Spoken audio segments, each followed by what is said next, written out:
Hello and welcome to Africa in Demand, your gateway to everything Africa.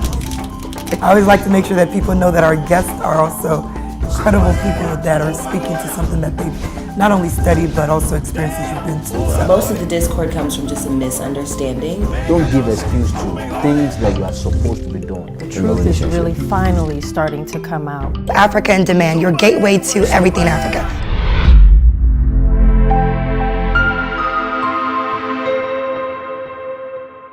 Hello and welcome to Africa in Demand, your gateway to everything Africa. I'm your host, BC, and today we'll be discussing going against the grain. People who are successful doing things that are not the norm within the African community. Today I have with me my guest, Kevin Onyona.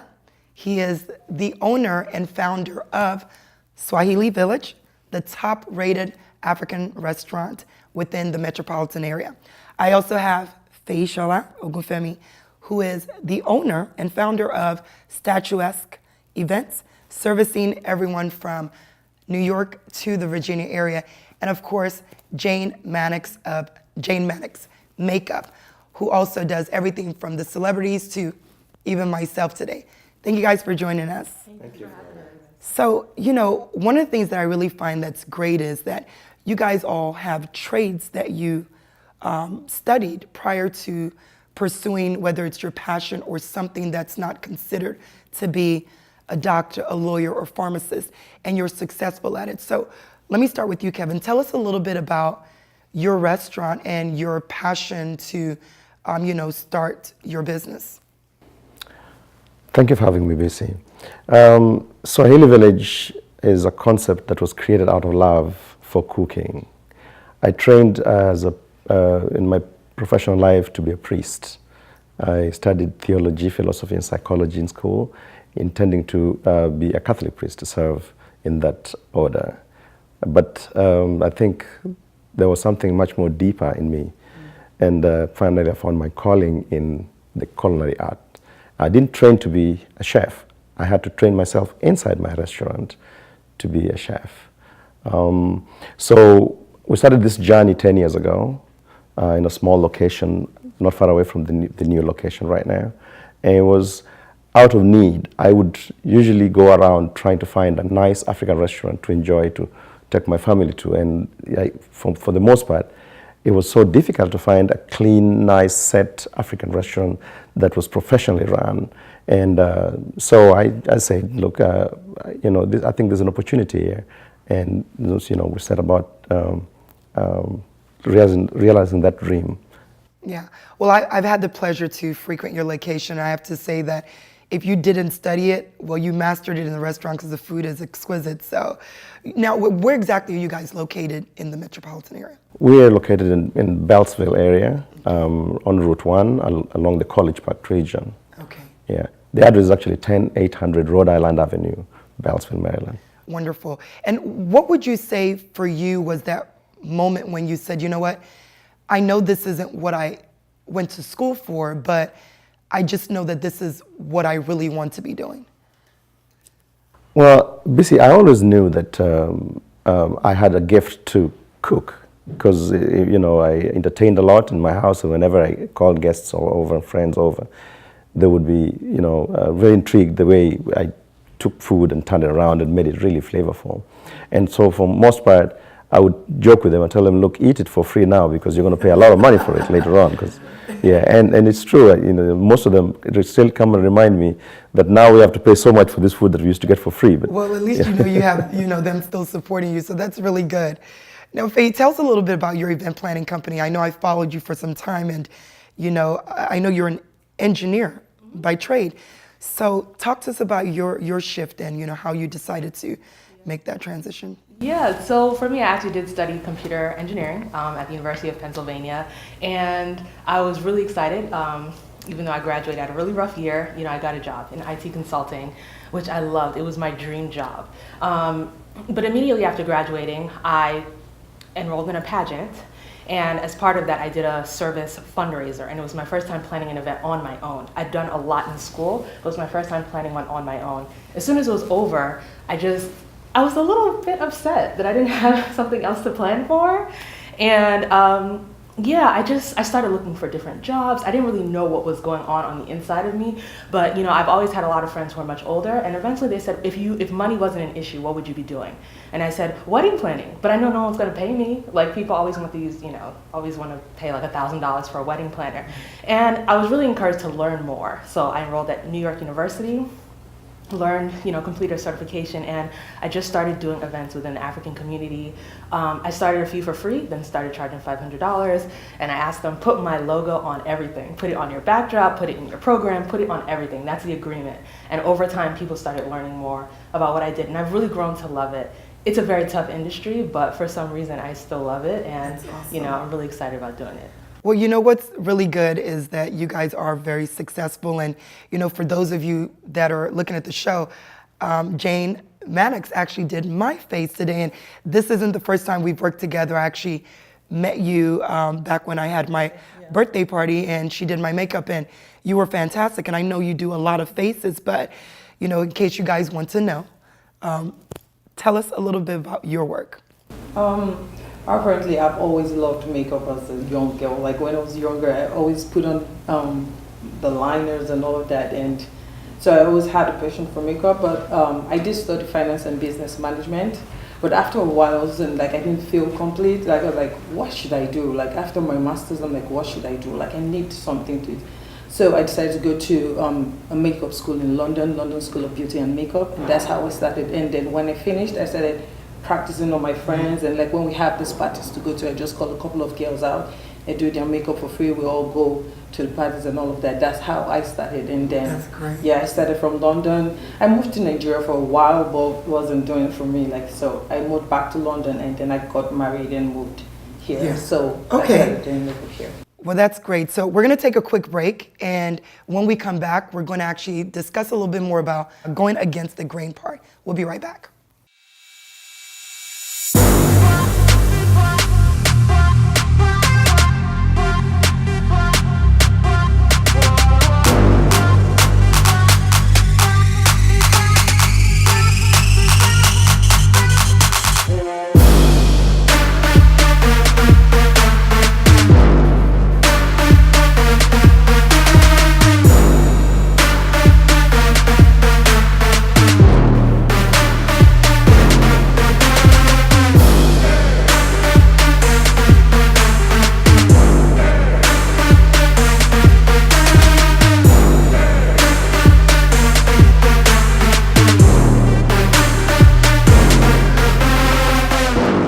Welcome back. If you're just joining us, you're watching Africa on Demand, your gateway to everything Africa. We were discussing going against the grain, and with me, Kevin, Feyi, and Jane. Now, the question I have for all of you is, why aren't you studying or working in the fields that you studied? I mean, Kevin, you were on your way to being a priest, and Feyi, you studied at a top Ivy League school, engineering. You should be designing the next big software for a major company. And Jane, with a background in finance and business management, I would think you would be developing the next, business plan for a Fortune 500 company. So how did we get where we are now? I guess in my case, the priesthood career was cut short because I didn't complete the full training to be ordained. And so in the process, I made a transition to study marketing. And so I got a job with General Motors back in Nairobi.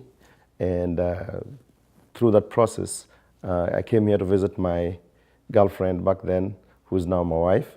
Good. And she wouldn't let me go back. Okay. So, and then in my career now as in marketing here in America, I worked for Home Depot Home Services. In top management, I was awarded all kinds of honors as top manager, top everything. I wear a ring because I was top career manager for Home Depot Home Services for 10 years as the best manager. And that was a lot of stress also because in America, corporate life is no life. Yeah, it could be stressful. It was really stressful. But it sounds like you've definitely had a career path of success. But you put all of that on the back burner to own a restaurant. Yes, I got very good training from Home Depot because after you worked for the specific area that I worked, you can't bear any more stress than what I had, because I had the opportunity to manage about 120 salesmen, and because of the nature of just numbers in the professional career of salesmanship, you get really stressed. Yeah. So in fact, it got me to where one time on a cruise that I'd won, because again, of course, I was the best in these areas of management.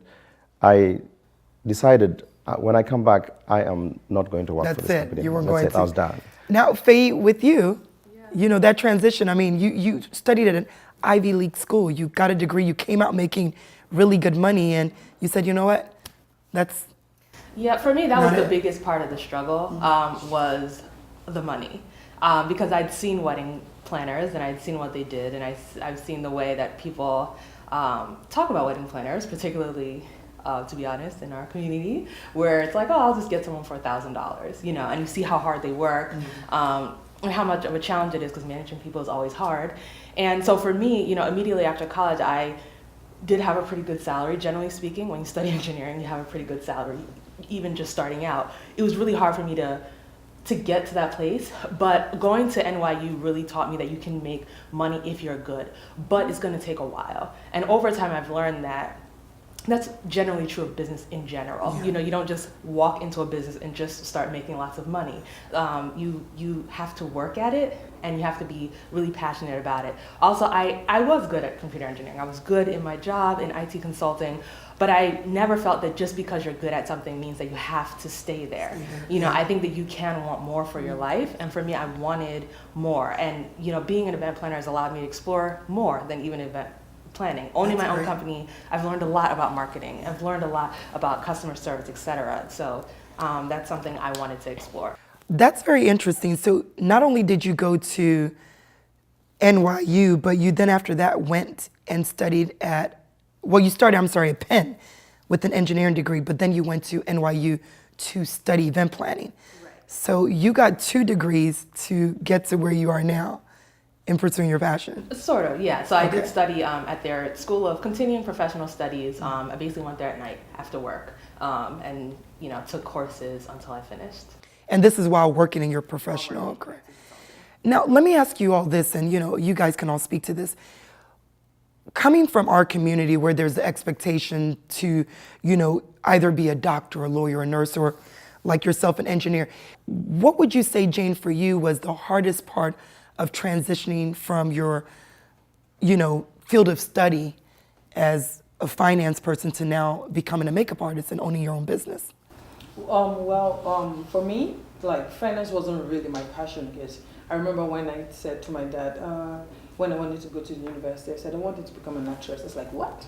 You're not ready. Like, when you're ready to go to school, then let me know. Then I decided to go for finance because my dad had a background in finance. And after that, I went ahead and studied finance and business management, still pleasing my dad. Like, so that was never your desire? My design and all that. So after a while, like, I just realized, like, I have this passion. Like, I just love making women feel beautiful. All my friends ask me for advice. Oh, what should I wear? How should I do my hair? This and that. So that's where it came from. Like, I followed my passion, and that's how I went into makeup.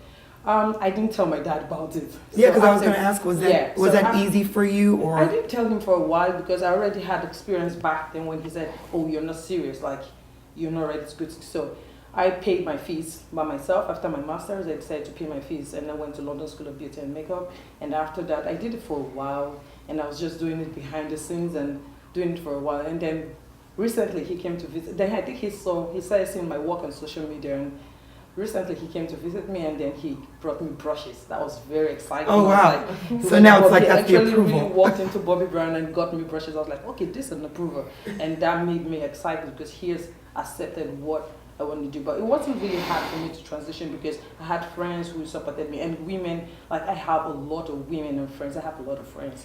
So they look up to me, they ask me all this. So it just made it easy. I just had to hide it from my that for a little while. And that was going to be my question is, do you sometimes feel like there's this pressure to go, like be successful in a field that just seems comfortable, like you're always going to make money? And do you think that a lot of people tend not to jump out and take that leap of faith to pursue what's really their passion? Like you said, you had a burning desire to entertain people with food, and you've always loved to put events together. Do you feel like you did it when you wanted to, or do you feel like you had to wait a while because you wanted to make sure that the approval was there? Well, I didn't have to ask anybody that question. I was actually ready because I had broken the ceiling pretty much in my professional career, where I wanted to be, well, money-wise, and just being able to understand the corporate American structure. So I was done there. Now I wanted to do what I wanted to do. And to be honest with you, when I opened the restaurant, I opened it for fun. I wanted to just have a good time in there. For the first 3 months when we opened, I gave food for free. Well, when you're doing something you love, it should be fun, right? It shouldn't feel like work. That's awesome. So, Feyi, you've been doing events now for how long? 7 years. 7 years. And you now recently opened up your own practice. An office. Office, should I say? Office, yes. Yeah. All right, very good. Well, let's take a quick break. We're going to take a quick break, and when we come back, we'll continue this conversation about going against the grain. Don't go anywhere. We'll be right back. You're watching Africa in Demand, your gateway to everything Africa. Looking for a new dining experience? The Swahili Village offers mouth-watering selections. Try a truly tasty cultural cuisine and delicious authentic Swahili cooked dishes. Swahili Village offers an excellent tilapia grilled beef served with exceptional sauces and vegetables. It's the ultimate African safari in a unique, relaxing atmosphere with a pleasant ambience. The Swahili Village is an amazing destination restaurant if you want exceptional service, a tasty menu to choose from. Step out of the norm and step into the Swahili Village, located at 10800 Rhode Island Avenue, Beltsville, Maryland. Swahili Village offers corporate lunches, happy hours, daily specials, banquets, mixers, and birthday specials. Asante sana. Thank you. All right, welcome back to Africa in Demand. Again, we've been sitting here discussing going against the grain, and I'm sitting here with a panel of very successful people running their own business, doing what they love. And, Feyi, when we left, we were discussing your new office that you opened. And funny thing you told me earlier is that you actually still do both. Yeah. Because you still do work in engineering, but you're doing your events. How is the balance of that? Yeah, I think a few things. So when I first started doing events, I was still working, and I did that for years. And after a while, I did leave my IT consulting job for a period of almost a year. And I spent that year doing a lot of networking and really just getting myself organized. I think that I was just running, but I wasn't really organized and efficient in the way I was running. Which is important. Business. So I spent that year really just getting myself organized and figuring out where I wanted to go next. And then, I am very much so a Christian, and I kept having this vision of this office, and I really wanted to also own a home. So and everyone knows about the home buying process in America. You do have to have that W-2. So I decided to go back to work, and that's why I don't think anything in life is ever lost. Having an engineering degree and having that past experience made it very easy for me to go back to work because I had the experiences and I had something that could, do that. Now I got myself extremely organized to the point that yes, I still take clients, I still go on site, site visits, and last year we still did 21 events.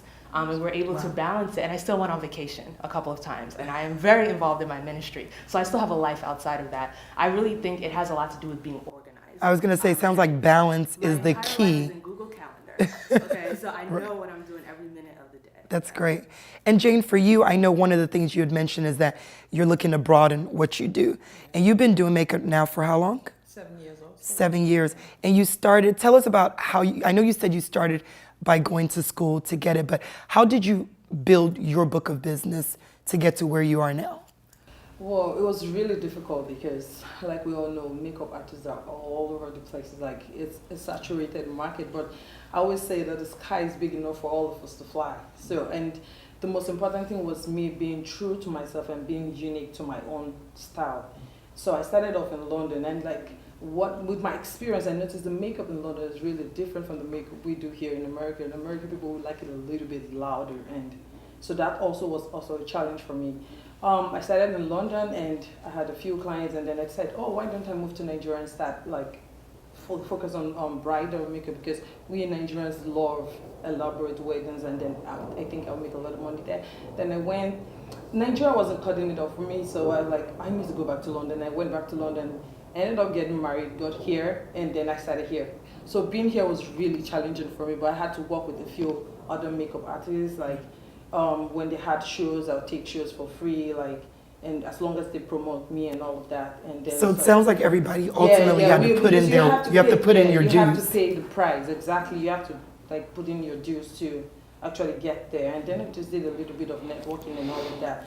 And that's how I started growing and then I always make sure I stay true to myself, stay true to my own unique style, because what my clients love about me is that my makeup is subtle, like it's not too much, it's light, like they don't feel all caked up and all of that. They want to look like themselves. They don't want you to change them. So that helped me also. Like, so I have people calling me that, oh, your makeup is really good. Like I still look like myself. Like I see your pictures and people look really good. So I think I remember saying that to you when you did mine as well. To expand and like start, because I'm actually certified to teach and also to apply. So I'm looking to start a business where I train apprentices, like people who are willing to learn and work with me. I've trained people who will go on the job with me, because I do have clients, up to 8 to 10 clients in a day, and it can be really stressful, but I love it, so I don't complain because I love what I do. That's awesome. That's awesome.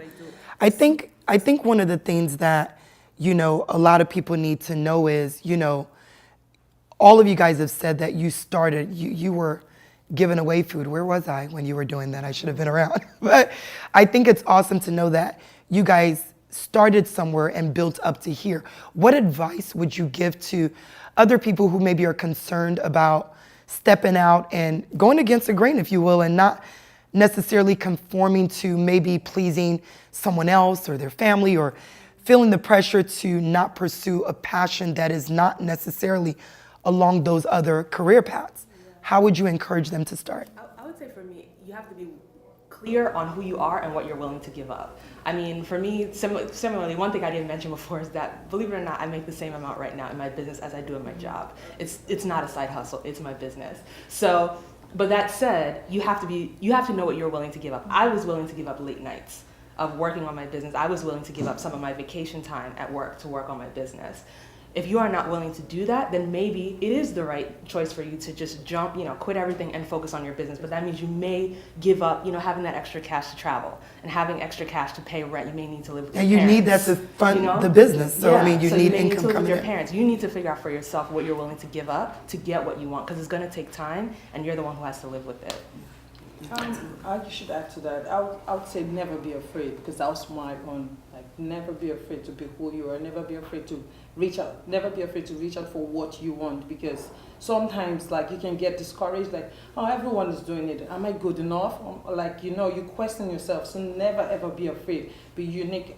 Like, just understand that you are unique. I tell everyone you are unique in your own way. You're beautiful in your own way. So always be true to yourself. Never be afraid, and then the sky is big enough. Yeah. I think in my case, what I would advise most people who are trying to get into business, just like they said, is it is you. It is up to you. It's not going to be up to anybody else. You know, I left a good paying job, though stressful. Which job isn't stressful? Restaurant business is very, very, very stressful. So even more stressful when you're working for yourself, actually. Absolutely. So it is you. It is about you. You need to make sure that nobody's holding you back. You will hold yourself back by, you know, fearing and by, you know, thinking that it's you know, the water is too murky. Yeah. You must jump in. You must go in. Now, in my case, I quit completely. I quit a job and my wife just had a baby, and I just told her, I'm done. She didn't ask a question. She didn't doubt me. So it's what important next? to know that you have somebody that believes in you Yes. too then, because Yes. I think some of the issues, that I hear from people is if you don't feel the support, sometimes you're nervous to take that leap. If you don't feel you have someone in your corner, you hesitate on pursuing your own dreams. And it sounds like collectively you guys are saying, to our audience, don't be afraid. Take the leap of faith and pursue something that you really want to be doing. Yes, especially spouses. Yeah. Because I believe, I'm of the opinion that maybe I could have doubted myself. If she was to, present this picture, oh, now we have a baby, what are we going to do? Where are we going to get the income from? But she didn't. She said, what next? I said, restaurant. And she said, go for it. That's great. So yeah, it's that support, that structure of support at home is very important. I can't say enough of that. But restaurant business is interesting. I had to go back into my own kitchen, hire a consultant, train myself to be a chef for 4 years. Well, I didn't hire him for 4 years, but he would come, every so often to teach me how to run your business line. That's great. Because That's great. it's nice that you know how to cook, and you can cook well at home. But what about that, 500 people out there waiting for their food? Well, thank you guys so much just for being here today. But just very quickly, if you guys can let our audience know how people can find about you, Jane, your website, how they can follow you. Okay, on Instagram, Jane Mannix _makeup. And then I have a website, www.janemannix.com. And yeah, basically that's, and Facebook also. I have a page on Facebook, Jane Mannix Makeup also on Facebook. Yeah. And Faye, yourself? You can see more of our weddings at statuesqueevents.com or Instagram, search for Statuesque Events. I also do speak and teach, and there you can check me on Instagram at Feyisola or feyisola.com. All right. Well, I have this big name, Swahili Village, so I have the privilege to be able to just say, go to Swahili Village on all platforms. You'll find us on Facebook, Twitter, you'll find us on Instagram, and obviously we have a website, all that good stuff.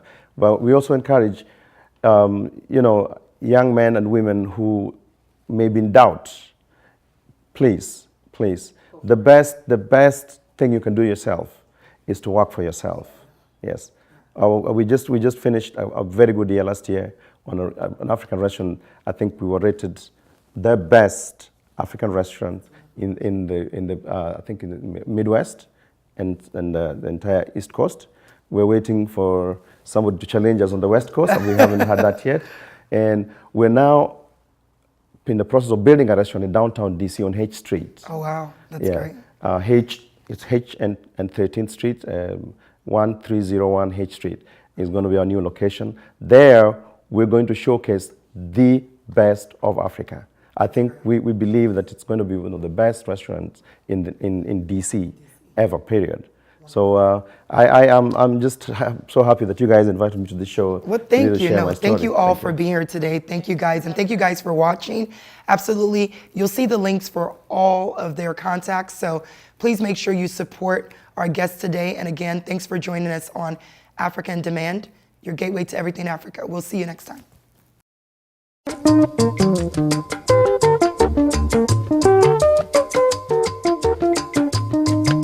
You tell me that you love me, baby.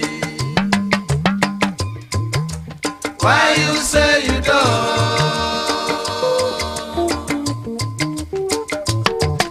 You love me, I love you. You need me, I need you. You kiss me, I kiss you. You love me, I love you. You tell me that you love me, baby. Why you say you don't?